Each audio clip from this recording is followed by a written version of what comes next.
Hello. Hello. Thank you for Oh, your. wow, we have lots of people on here today. We have quite a bit of people today. I think this I is love it. uh, quite a few new names here, so that's super cool. Hello. Well, why mine didn't come on? Let's see. Shannon, I think I can prompt you to start your video if you want to turn on. Yeah, if you click, there should be like a little video. There we go. There you go. I think we have all the coaches, right? Who am I missing? Am I missing Charlotte? Yeah. Yeah, I think Charlotte was feeling sick. I'm not sure how she's doing today, so we'll see if she hops on. Awesome. Not a problem. So new faces. I'll just introduce myself. My name's Justin. I do all the lab analysis. I work with all the ladies here at Davy Mar Fitness. Um, Coaches, if you want to give a brief introduction, I see some new name or new faces here, so they can get to know us a little bit better. Yeah. Hello. I'm not sure if everybody here is a client or not. Please just let us know because I know we have a lot of people coming in. I'm Coach Sophie. I have been working on this team for around 4.5 years. And yeah, all thing health, fitness, there we go. And mindset are the things that I love to work on. And yeah, I know I look young. I'm 28 years old. But I love what I do as well.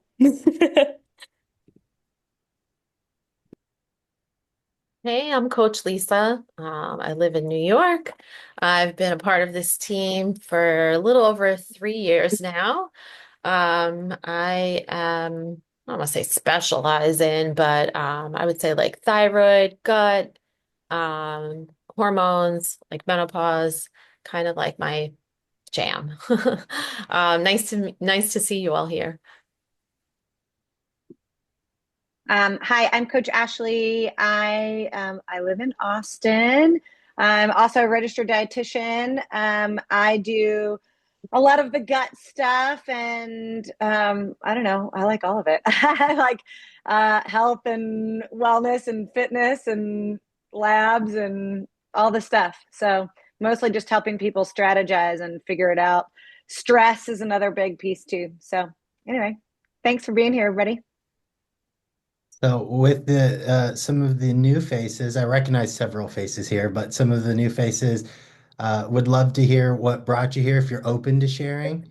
And we can provide some insights on what we do here and maybe some action plans to help you in the short term if you're on the fence about joining, but would love to spend some time and unpack that with y'all.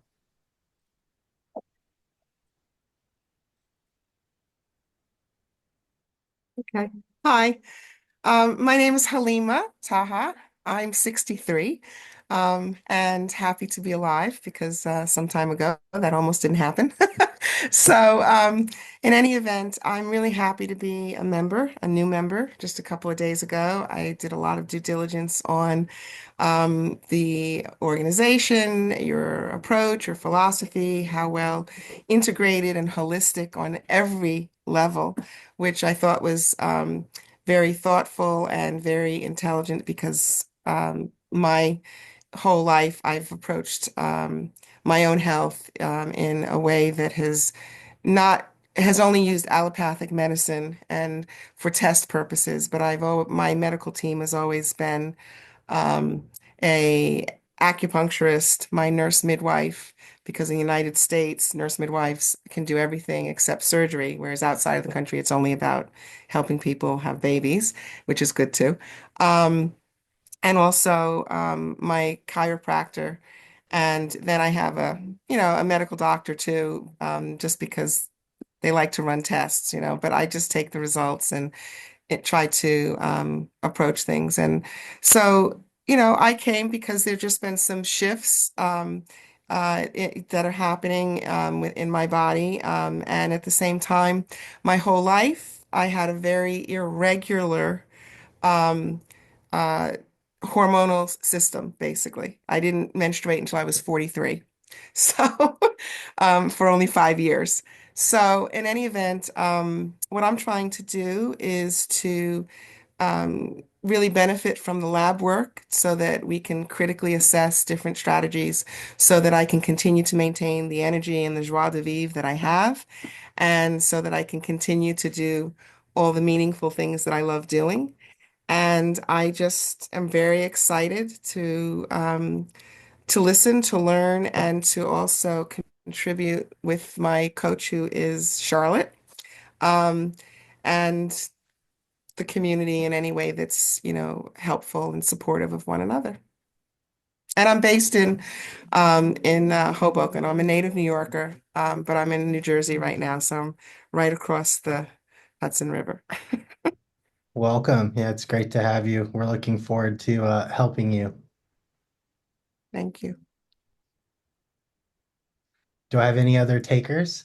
I can go next. Hi, Hi Claudia. there. Hello, how are you? Good. Just to introduce myself, so name is Claudia Beglin, 43 and from New York City. Lisa, who's on this call, is my coach, and Justin, I know you and I had a preliminary chat as well. Reason I joined, I think like 20 pounds. I gained 20 pounds last year, 15 pounds the year before that. Nothing I would do is like changing that. And then it's the hormone aspect. Like, I thought I was in perimenopause, but then haven't had my period in like almost 2 years. So probably in menopause at this point. So I think the lab work piece of all of this was another intriguing piece of it, because in just chatting with doctors, it's very not super dismissive, but just more of like, let's try this and not really do much else. And so, really just looking into this program and talking to Davey directly. I think I talked to him like 2 years ago, didn't do anything. And then he reached out again recently, and I signed up 3 weeks ago or so. It's just a great all-encompassing program. And I think that's what I've just been looking for, where I just have multiple contacts who like understand and willing to help. So I'm really looking forward to being part of this journey. And so far, it's been great. Lisa and I have been working very closely together from like just nutrition wise. And I think that's another aspect of just eating healthier and just living a healthier lifestyle. So all positive things. I've lost 5.3 pounds in the 2.5 weeks that I've been here. Thank you, thank you. And just really excited to just see how things shift from here on out, and just be better, just feel better. That's all. Thank you so much, Claudia. Yeah, Good to see you. likewise. I'll go next if that's okay. Absolutely. I'm kind of the newbie because I just got off the phone with the doctor. Um, and he asked me to chime in, which was awesome. I see myself as the OG in HRT journey because I've been doing it since I was 40, 41, and I'm 65. So what I found though was what brought me here is that I had a doctor for many, many, many years who took care of me. I'm in the San Francisco Bay Area here in California, and he was really good at all of the inclusive of what you guys bring to the table today. He was doing all of that, but his price points kept going up and up and up, and I just said that's enough. So I've been on this journey for the past year with all of these spas that now have HRT in them. So they do Botox, they do all of the inclusive stuff for your body. But now they're trying to implement HRT into it. And I just find that I'm lost because they're only doing like the sex hormone lab work. They're not doing the full panel like I'm used to. They're not doing the check ins and all of that. They just say, oh, well, you're used to this. You know what you need. We'll just plug it in. And in the past 9 months, I just feel like I've been going on this yo-yo ride with them that I needed to literally get off. So I'm excited to come aboard. I will be, I guess, doing labs and all that good stuff. So, like I said, I'm excited. Very nice to meet you, Shannon. We're looking forward to helping you. Thank you. I guess I'll go next. It's actually a week today. I met with Davey on Zoom and signed up, I think that day. My name's Amelia and I'm in Southern California.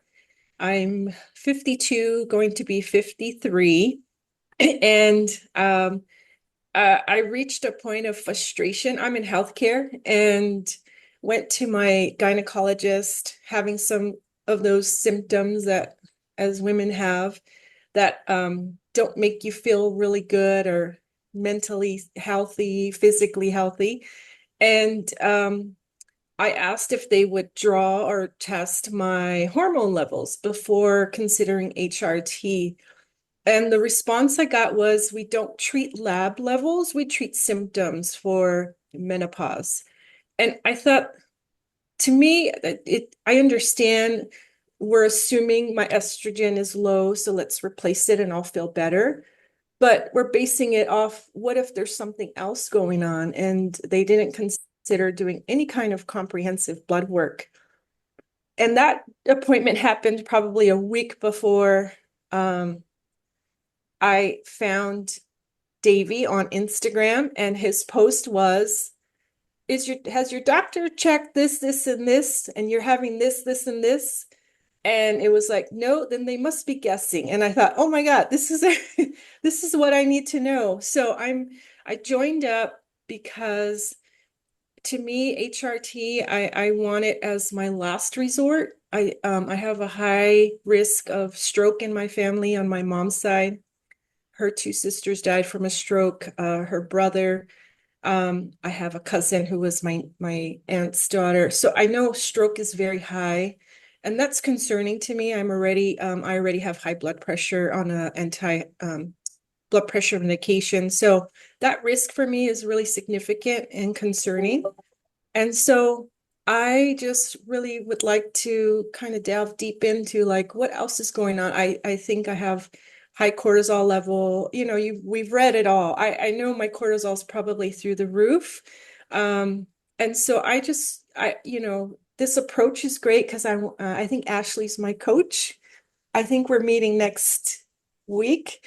And so I've been into fitness before. I've come off medications, but obviously that was in my 40s. So our bodies change. I'm just excited and I need help. Like, okay, what can I do in this decade of life that I've been doing wrong? And so I'm really excited. The pictures were horrendous. That was scary. I posted those.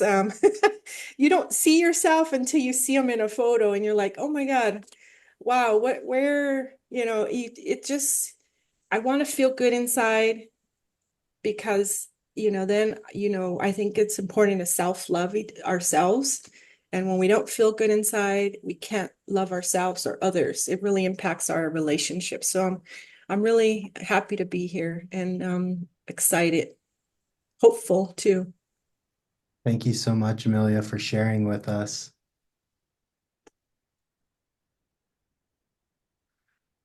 All right. Do we have anybody else who'd like to introduce themselves? If not, I would love to talk a little bit, but I would love to hear from y'all first. Everybody hears me talk all the time. I I can everybody hear me? I can go ahead. I Yes. think okay. So my name is Haley. I'm in Canada. And I mean on my journey for the last 5 years. So I'm in a stressful job.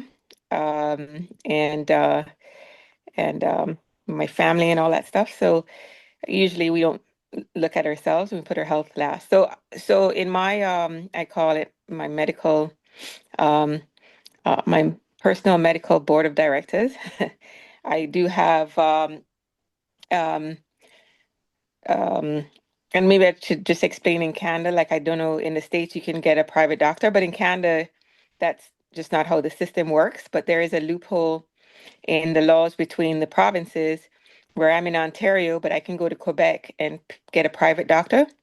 And the way that the medical system set up here is that, for example, I can't go and make an appointment for a gynecologist. I have to go through a family doctor, and they will do your regular test, but unless something's up, you won't get referred to a gynecologist. And I'm from Jamaica. I mean, I've been here for 30 years, but in Jamaica, you can go to gynecologist. You don't have to go to family doctor. Like, so I'm not used to, even though I've been here for a long time, the way the medical system here is doesn't make any sense. So So I took my health in my own hands, and so my gynecologist is in Montreal, and so they went through an entire panel of stuff. And I'm 55. I actually, doctors will say, "Oh, well, you must be menopause or something like that." And actually, um, I am not because, and it's weird. My estrogen is very high, so I've been 5 years ago, I went to a naturopathic doctor, and they're really great here. You can get, if you get find a really good one, they really are awesome. He did a whole panel of everything, like under the sun did. So I have a baseline for every single year going back for the last, 5 years. And so last year with my gynecologist, we did the ultrasound, so I know that my ovaries still produce eggs at even at 54. And and my estrogen is really high, but my testosterone and my progesterone was shot. So um I have done the I am on hormone replacement for those, and I go to a doctor that's board certified in the States and in Canada, and she is fabulous. Like so I have her, I have my gynecologist, I have a thyroid doctor as well. So we did all of that in Montreal. And and now and I have information on all my stuff. The reason why I joined this program is because it's it's a piece of that puzzle, right? Like so it's like how do I get the my training? So I started doing Pilates, which I enjoy. I have a Pilates machine. Healthy eating. So I'm not I have two cousins that lost a lot of weight on this stuff that people are raving about, and I that's not my thing. Uh, I want to eat healthy, wholesome foods that grow or move or like it's nothing fake.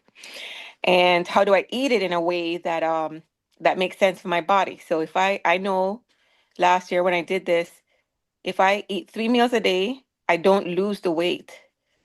If I eat 5 meals a day in smaller proportions, boom, it's like something happens that I don't even understand, which is why I'm here because I really want to understand how that works. And having me go through this process, but doing the test work in line with this process makes sense to me. For my hormone replacement, we're still trying to adjust what the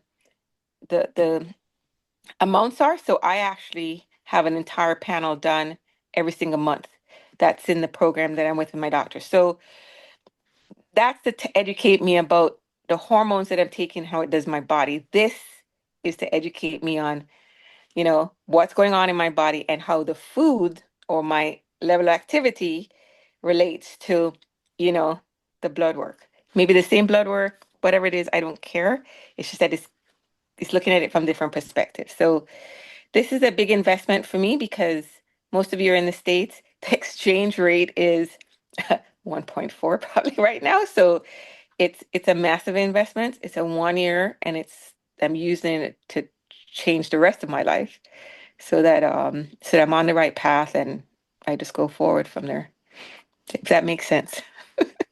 Yes, absolutely. It's nice to meet you, Haley. Thank you for sharing that with us. And yeah, I think some of the things I would like to say about some of the testings we do, because I hear a lot of the similar trends of you sounds like you're getting lots of great diagnostics, Haley, but I hear some of the other people here on this call, maybe inconclusive panels or not getting things fully looked at. And, I would say that's kind of our foundation of treatment philosophies is, a full workup from blood work. So we're going to look at everything from inflammatory markers to metabolic function. So we're looking in depth at lipoproteins with cholesterol. We're going to spend time and look at your thyroid, not just from a thyroid hormone perspective, but an autoimmune perspective. Looking at fasting insulin, glucose, hemoglobin A1C. Obviously, all of the sex hormones are included. My thoughts with that are if you're only looking at sex hormones, you're missing the boat on a lot of things. When we look at disease progression and aging processes, we really need to make sure we're in a low inflammation standpoint. We need to make sure our blood sugars are good, our cholesterol is good, our gut health. That's something else we spend a lot of time on for those who opted into doing the GI map. It's something I'm a huge proponent of. I've been here for 2 years. I was kind of skeptical of GI mapping when I first came in, I'll be honest, but I was open-minded. And what I learned working with Ashley is that a lot of the issues we see in blood work tend to originate from the gut. So us being able to work on the good and bad bacteria in the stomach, as well as any inflammation present, those pieces will actually reflect later on blood work. So we definitely take a comprehensive approach in all of those things. With that, we're able to give nutritional, lifestyle supplementation, and for those who opt in or have access to the advanced treatments through our medical partnership, we're able to really provide an all-in-one type of care for individuals. So we're not really guessing or just addressing symptoms. I think Amelia was saying her doctor said we only address symptoms, and like I get where they're coming from. We do want to address symptoms, but if we're not looking at lab work, then we're kind of guessing and we don't know if things are too high or too low. Haley makes a great point with that is, I'm in my mid 50s, but my ovaries are still working and I'm making estrogen. So if you're just guessing and replacing based off of age, you could run into so many issues. So really, each of you ladies are biologically unique, and your needs for supplementation, hormone replacement, exercise, and lifestyle strategy is going to vary from person to person. And that's really why I love working in this. It's always something new for me. It's not sitting and doing a repetitive task. Everybody's going to have their own nuances and need specific things around, their health. So we really take pride in that, and we all have our own specialties in that. Ashley's amazing with GI mapping. Um, Sophie's going to be really good with the mindset and helping with progressing and getting your frame of mind put together. And then Lisa and Charlotte have their specialties within their own sectors. I really wish Charlotte was here because she's our detox lady. And we have lots of really good information that we could share there as well. I know she's not feeling well today, but um, yeah, so I'm really excited to spend some time and kind of go over some basic things. So today, Sophie had a client who sent in some blood work. I extracted all of her personal information. She said that we're more than welcome to share this and review this. So I was going to do that, but I wanted to pause and wait for a second and see if any of clients or coaches had anything they'd like to input off of my initial statement.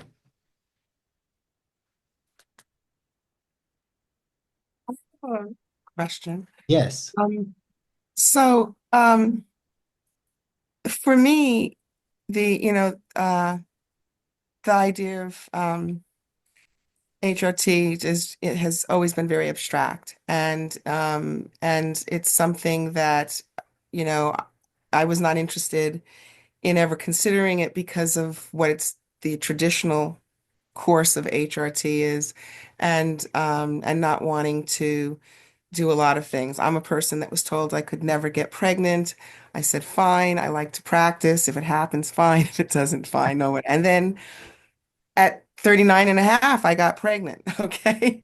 Um, and naturally. But I did all the research and all the other stuff they wanted to do. So I'm interested, and I'm sure this will come later, more of understanding how you're approaching HRT in a way that is more, I guess, bioidentical and more natural, and in terms of the way that the body will process it, because most medications stay in our liver, ad infinitum. And I am a big proponent of doing organ cleanses at least 2 or 4 times a year, it depends. And I've been doing that for years. And it's like, you feel like you're a car, you get these different tune-ups that you have to do. Um, but I am interested in understanding more about that. And I'm approaching it very gingerly, to be quite honest. But I'm very, open to just learning more about it and understanding it so that it's something that, you know, if necessary or as necessary, I can embrace intellectually and psychologically, and more importantly, physically. Yeah, that's great. I love that. We can definitely go into that. So a couple things before I wanted to ask you. So 39 and you were pregnant. You were speaking of a midwife. So did you have a natural birth? I almost did. Okay. I almost did. I was at home to have a natural birth, and I didn't dilate more than 6 centimeters, and I did the natural version of Pitocin at home. I Uh-huh. was in labor for about 24 hours, but I thought it was 10 minutes because I utilized the hypnobirthing technique that I learned, which I still use if something hurts, and it's amazing. So no, I ended up having to go to the emergency room, and of course they wanted to give me Pitocin. And I told them, no, you're just interested in insurance and a lawsuit, so you're going to give me a C-section anyway. There are more C-sections in America than Canada or any other country for legal reasons. So anyway, I had my son. He was healthy, and grateful for that. He's graduating from college next month, which is surreal because I still can't believe I'm somebody's mother. Um, but I am. And so, and in my case, when I was 19, they used to call it Stein-Leventhal syndrome, polycystic ovaries. And they put me on Provera for a week to get a natural cycle because we were trying to understand why I wasn't menstruating. And I said, I don't want this garbage. And I never took anything, ever. And then they tried me on a pill. I took it for a month. I said, I'm not doing that either. I just resisted all of that stuff. It didn't make me feel good. Um, so I never, participated in any of those things. And I did take some Chinese herbs, which were helpful, but not for menstruating, but just general. And then I think, and then I nursed my son for 2 years, um, and then after that, a month later, I got my first period, which most of you will appreciate in the fact that it was hysterical because most women they know when their cycle is going to take place. And I was like a doe on the street in headlights. It was like, oh, why am I feeling this way every single month? Because it was never the same time. It so and because most of my life I never got it, I couldn't connect that this was happening to me. And then I think I menstruated for 5 or 6 years. And then just I didn't have any of the usual sweats or, staying up or all of the other symptoms that people have.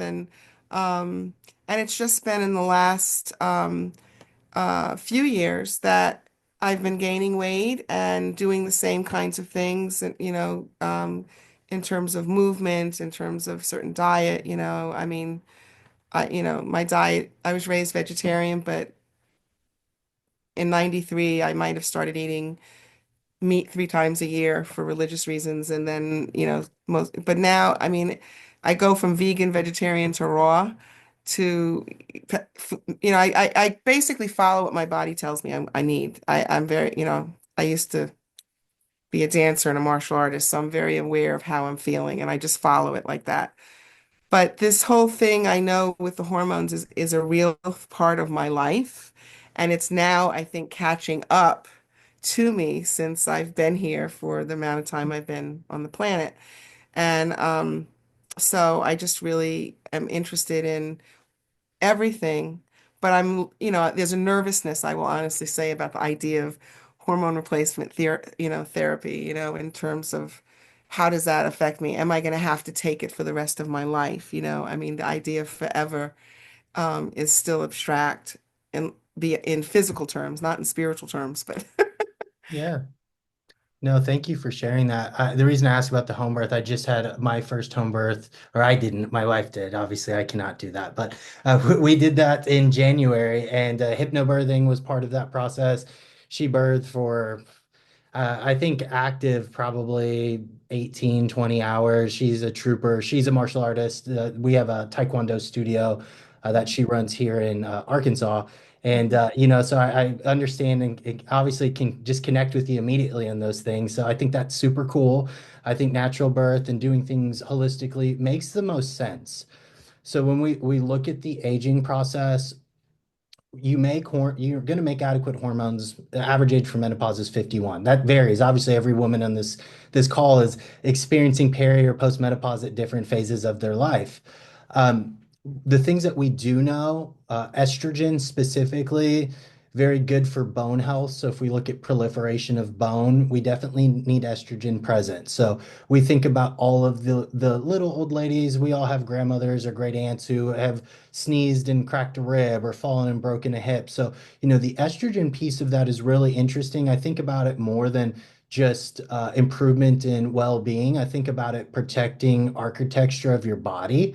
The other piece, estrogen is going to be very helpful for the elasticity of your vascular system. So veins get very hard as we age and we lose the ability to make estrogen.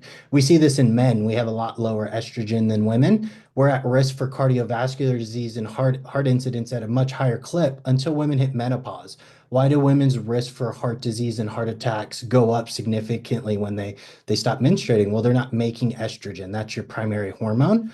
So some of the things I think about estrogen traditionally is from horse urine. So we're using a synthetic form of estrogen. It doesn't make a lot of sense to give that to you. It's not bioidentical. So it's a methylated form of estrogen. It's very hard on the liver.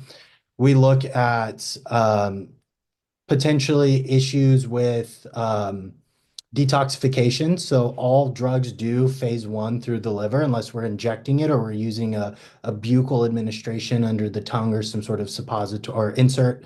So that is a real thing. We definitely want to support the liver. The liver makes glutathione. It helps house and move cholesterol. It's so important for so many features. So my thoughts is when somebody comes in and they're wanting to potentially explore HRT, we really want to be able to look at baseline health. Is your body able to accept and utilize this, or do we have issues with lots of inflammation, clogged detoxification pathways? If we were to input hormones in that scenario, that could be very problematic. That could put a bad taste in someone's mouth of, hey, I took bioidentical hormones. I had a bunch of negative side effects. They're not for me. I see that happen a lot. I've worked in the HRT space for about 5 years and worked with thousands of people. And really, you need the baseline features of your body to be able to be um, active and healthy, meaning that everything is working appropriately. So that's kind of my foundation is we want to make sure that everything is a good health status. With that, if we do input hormones, you have three phases of detoxification. The liver is phase one. You have a methylation, sulfation, glucuronidation through the intestine. That's where estrogens and hormones become deactivated. The last piece and the most important piece, in my opinion, is phase three, which is in your digestive tract. You can reabsorb hormones and toxins if you have elevations in beta glucuronidase. That's just an enzyme that can upregulate where you can reabsorb hormones. So we really like to look at all three of those phases and make sure that if you were to take hormones, you're going to excrete them and be able to take them in, utilize them, and what you're not using, they're not going to be reabsorbed and be reactive. You're going to be able to excrete them. So there is a lot of nuance to balancing hormones. We do integrate a lot of those testings. I think where a lot of practitioners go wrong is that they just want to input the drug. They'll give it to you, and then they're not worried about what is your body doing with it. And then when you have side effects, they want to go up or they want to lower it or counteract it with another drug. My whole thought process around that is there's usually a hang up, which is genetically. Um, you have a genetic bottleneck or you have an environmental bottleneck. We have lots of environmental toxins in our world. So we need to make sure that we're able to clear and metabolize these drugs if we put them in place. So that would be some of my philosophies. I think that I would be very hesitant to use hormones if I weren't doing those things. What I will tell you is all of the women in my family, my mother, my stepmother, my mother-in-law, they all use bioidentical hormones. But we're very careful and we're of how we are using them and that we are supporting it with lifestyle, nutritional supplementation to make sure that there's no negatives with that. There is risk. So there was a client on earlier, Amelia, she was talking about potential risks with stroke. I also think that when we look at hormone replacement, the delivery method plays a big role. So if we look at clotting issues, that's on all the birth control labels. Your doctor may have never told you that, but you look and you see if you're taking a synthetic estrogen or progestin, a potential side effect of that drug is risk for clotting. So what we find most beneficial is going to be a transdermal or an injectable format. So the liver is less likely to absorb and process that. You're going to have less issues with phlebotomy, so red blood cells building up. So I think delivery also matters. Uh, in my opinion, I am on hormone replacement therapy. I take testosterone. I have for some time. I plan on using it because I know of all of the beneficial things with it as long as I control all of my lifestyle pieces. If I were to think about this from a perspective as a woman, I want to be able to prevent dementia and Alzheimer's. I want to prevent osteoporosis and I want to protect my heart. So that's some of the big reasons I would think about utilizing bioidentical hormones. I think estrogen plays a role. I see a lot of practitioners really only push that. If you have your reproductive organs, you need progesterone. That stops the proliferation of tissue. So if you're worried, if you have PCOS or you've had fibroids in the past, if you have ovulation defects and you still have all of your reproductive organs, that progesterone one is going to balance that estrogen to progesterone ratio. That's a term that's thrown around quite a bit. We think about the body's being able to basically have enough progesterone present to stop reproductive tissue from growing. If you don't have reproductive organs, you want to think about potentially using progesterone as helping with vasomotor systems and being able to put you in a parasympathetic state, help you sleep. So there are benefits from both sides. And then last would be testosterone, which is uh, I think one of the most underutilized in women's health.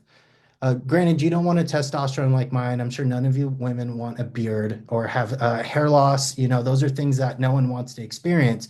We think about the ratios of testosterone for man versus woman. My testosterone is like 1200, where I think where a woman in peri or postmenopause, maybe 75 or 100. So I'm 10x, what your numbers would be. So you're not going to experience the virilization or the hirsutism side effects that you can get from excess androgens because we're going to keep everything within an appropriate ratio. So those are some of my philosophies. A lot of the providers at our medical company we partner with, I've worked with them for several years in a clinical setting, and they would all agree in a similar fashion of things I'm talking about. I know that's a lot of information on ways that I look at hormones. I would love to answer any questions if anybody had anything that came up. I see one that I have a message here in direct messages. What are bioidentical hormones made of? So soy and yams are usually what the derivatives are made of. They are 17 beta estradiol and testosterone. So they are the least proliferative forms of those bioidentical hormones. We want to prefer beta pathway when we use those drugs. So they are still made in the laboratory, but they're chemically identical in structure to what your body produces.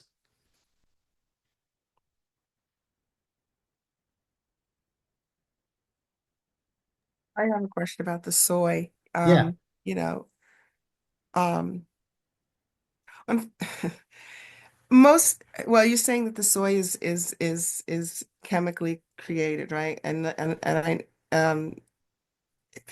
from what? I mean, I'm just trying to understand it because a lot of soy-based foods that are in the United States compared to if you leave the country have very high carcinogenic risks to it.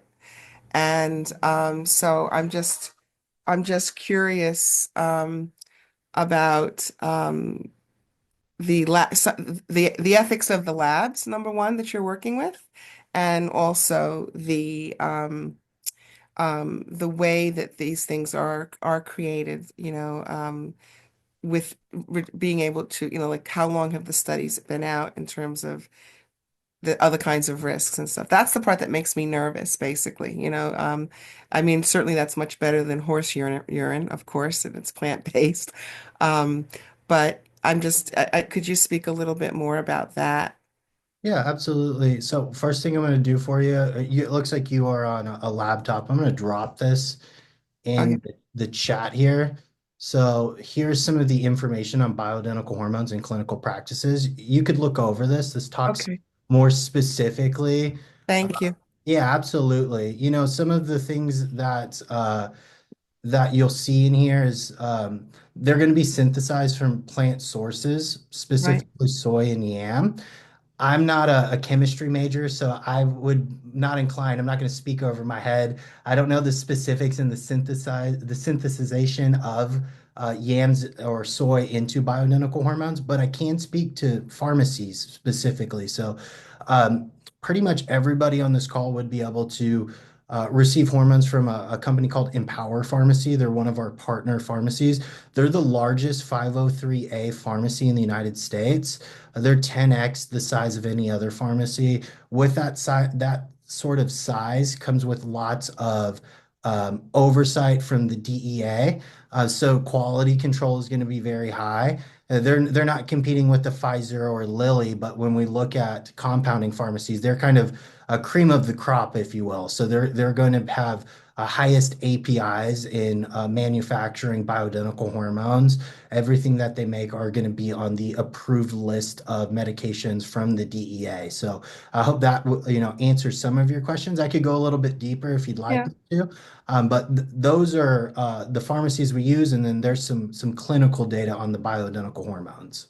Do you have to take HRT forever? Like once you start it, is it something that you have to it's like you're taking it until rigor mortis sets in, or is it something that starts to um get you your body, the human body is incredible, and it has incredible self-healing abilities, but we're talking about a deficiency that you're replacing, right?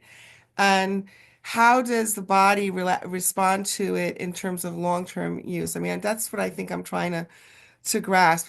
Will this be something that it becomes a part of lifestyle until, life as we know it shifts? Or is it something that as we keep doing the checks to see, like, does the body start to kick in and produce more of what it's deficient in? I don't understand the relationship there. Yeah, no, I think that's a good question. So, all of your endocrine or all of your gonads, basically, all your reproductive organs, they work off of a negative feedback loop. So, you have pituitary hypothalamus that's in the brain. Those are going to send signaling hormones, so gonadotropins into luteinizing hormone, follicle stimulating hormone to the ovaries. With that, your ovaries will give a response. Follicle stimulating hormone causes follicles to produce estrogen. LH is going to cause theca cells to make androgens. We have progesterone in that conversation that's made at different levels throughout the month. When you have ovarian failure, that negative feedback loop increases. The brain tells the ovaries, hey, there's not enough estrogen or testosterone present. We're going to increase frequency of luteinizing hormone and follicle stimulating hormone. With that, that response comes higher, hormones start to plummet, they'll become basically non-existent. You would think about using bioidentical hormones long term unless you want to go back into a hormone deficiency standpoint, is one thing. There is another class of drugs that are coming out right now. These are called bioregulators. And what a lot of these are claim to fame, and I'm not endorsing them, it's just I see a lot of this information coming out, is they will upregulate processes. So if you have hypothyroidism or Hashimoto's, there's specific bioregulators to help heal and rejuvenate the thyroid gland. My thoughts with that is there probably be one for the ovaries to kind of restart and maybe get your ovaries to start producing estrogen and testosterone again. I haven't seen enough data on that, but I do think that's the forefront of medicine. We're really seeing bioregulators kind of coming in and being the next wave of things. But where we're at currently, I would say it's kind of like if you're diabetic, if that's induced or genetic, once your pancreas quits working, you have to take insulin if you want to be able to regulate blood sugar. I know that's comparing apples to oranges, but I like to think it in the senses if your ovaries can't make estrogen, you probably want to go in and replace it if you're worried about bone mineral density, cardiovascular disease, and neuro issue or neurochemical issues, specifically glucose metabolism in the brain.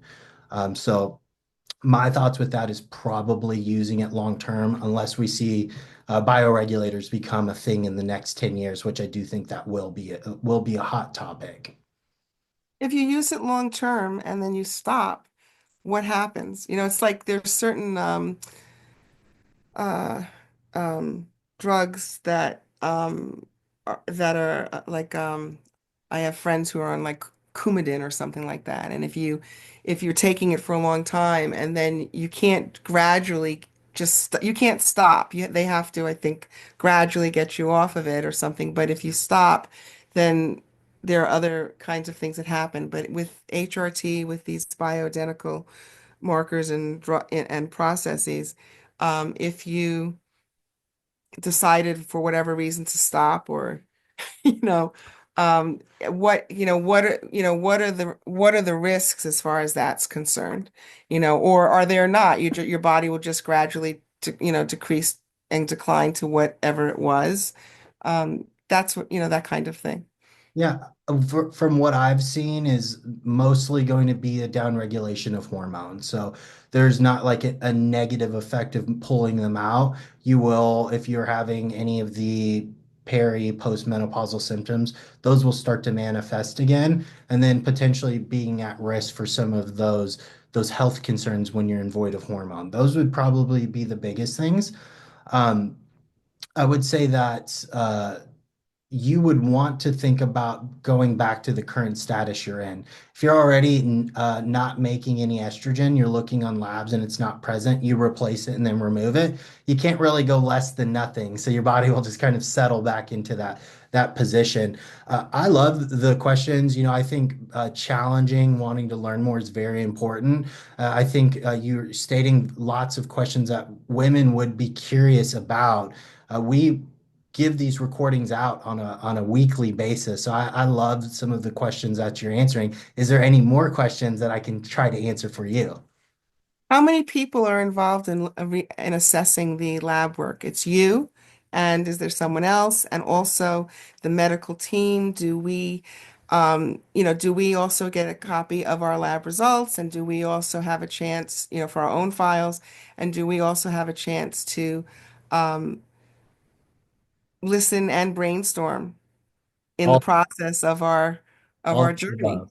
Yes, all of the above. So if we look at laws around medical records, all medical records have to be released to clients. That's in the United States. I can't speak for Canada, but if you do labs, your primary care or PCP, whoever you're seeing, they usually put it in Athena or MyChart, and you can try to get your password and dig it up. It is available for you. So yes, we do give records of your lab work. So I would be first point of contact. I really look at things as from a holistic standpoint and try to do as many things naturally as I can. With that information, I will condense down and give a recommendation around hormones. With that, we integrate that into our EHR with our parent company, or I'm sorry, our partner company. You and a medical professional would sit down and then review that further, look at those recommendations. They have the ultimate say in that. They have the medical license. It's like, okay, I see that you have these symptoms. You were interested in XYZ. That makes sense. The reason I like functional medicine and private pay is you have much more than a say. I don't know about any of you, but I've gone to a prescriber's office before, and they just tell me I'm going to take this drug. They don't ask me my thoughts around it. And that's like, I hate that feeling to be like, hey, you have to do this. I don't care what else you have to say. This is the way it is, as what you're going to experience through a private pay type of system is, what do you want to do? Does that make sense to you? What risks are you worried about? And then potentially fine tuning that program to what you want to do. So it's not a one size fits all. You would have my input, you would also have a medical provider's input, and then you would be able to gather your own information and move forward with what you think makes the most sense for you versus just like, hey, this is what it is, take it or leave it, because that's not good for anybody. Thank you so much. It's important to me to know that that the team here looks at all of, we're all as unique as our fingerprints.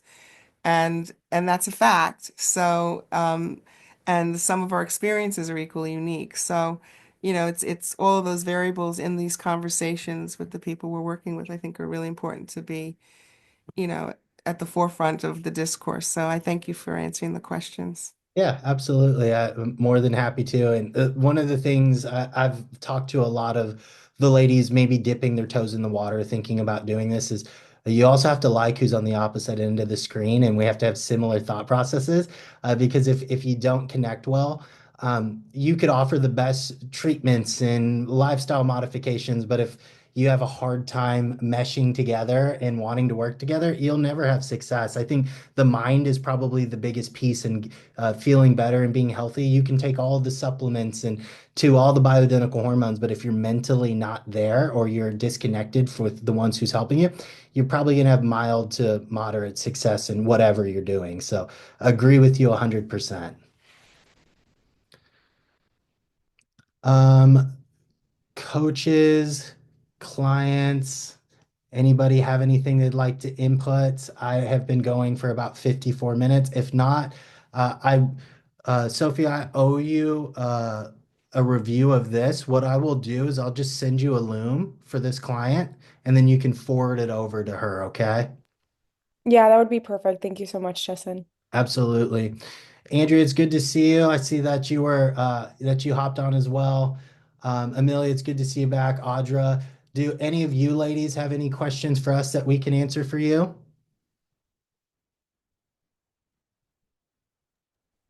I think I'm good.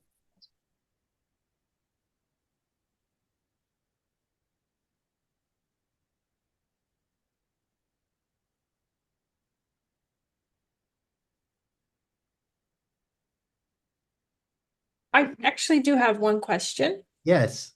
I haven't done my testing yet, my blood work and my GI map. So I have the protocol that I'm going to register for. If you've already paid for it, will that bypass? It said something about you'll have to pay, or I'm assuming it's already like in the back end kind of waived. That's a Is that great correct? Great question. When you're enrolling to set up your blood work, it says who's responsible for payment. Somebody is already paid for this. You want to click that prompt. And yes, your prerequisite form will just be loaded in. All Oh, you need to perfect. do is show ID and sit down and get poked. That's pretty much all you need to do. Okay. Thank you. Yes, absolutely.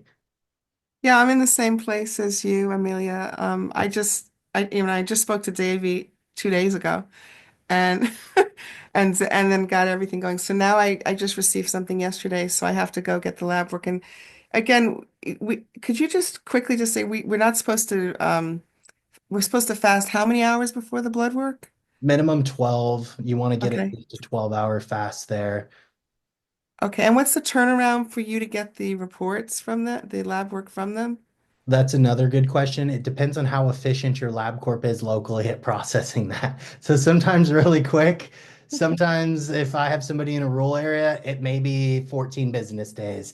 But I would say good rule of thumb, 7 to 10 business days, but it can uptake a little bit longer, just depending on how busy it is, how busy that location is, and how efficient they are at processing your information.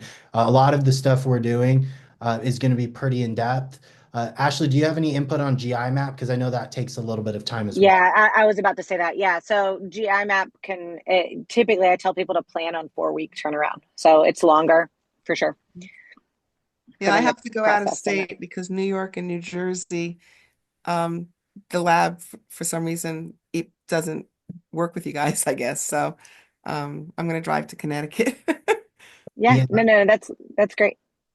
the New York and New Jersey, that's any cash pay clinic. You have to have a residing physician in New Jersey or New York to do blood work. So if we do lab work and our provider is in Pennsylvania, you can't do anything in New York or New Jersey. So everybody has to drive out, which is pretty frustrating in my opinion, especially if you live in the city. I've seen see that be kind of a journey to get out to wherever you need to go to do blood work. Is the doctor who wrote the prescription for the blood work somebody that we're actually going to interact with, and where is that person based? So not that provider. That is just for blood work. We use a different system to do that. It depends with the medical team with First Optimal, what state you're in. Um, if you are in New York, you have a medical provider who's licensed in the state of New York. He is in the state of California. If you're in Texas, you have a different provider. It just depends on where you are. When you look at telemedicine, it's based off of one, can a MD, an NP, PA, can they practice independently? If not, you have to have an overriding physician. But everybody would be licensed in your specific state, licensed with the DEA, licensed with the state. Yeah, I understand that. I'm just saying that the person who's written the prescription will, that person specifically, is that person also going to engage in conversation with you and me, or is that person just providing the prescription so that we can get the lab work done? That's correct. Just for the, Okay, all right, yeah, I all don't right. know who that prescriber is. It's Yeah, I just a person who that we generate labs from. What you want to think about is you will have a prescribing physician actually review your blood work with you. So to answer that specifically, like when we send you a requisition to go get lab work, technically it says the physician is David Mayer. So just so you know, it has his name on it. But like, oh, mine does um, not. I have oh, a it does not. no, I have a woman Blankenship. who's a doctor. Oh, yeah, yeah. Either way, it's Yeah, basically through the lab company. okay. Um, but like we choose specifically like what labs we want drawn. So they're basically just enabling us to be able to get the lab done. And then you have a physician that you will be talking to and working with reviewing it, and Justin reviewing it. So Okay. so the person who's actually going to go over it, you will have a conversation with. Okay. Thank you. Thank you. All right, I think we're up on time. This was a good one today. Thank you for everybody who's joining. I look forward to dropping the replay over to Davey. It will be available for clients to review.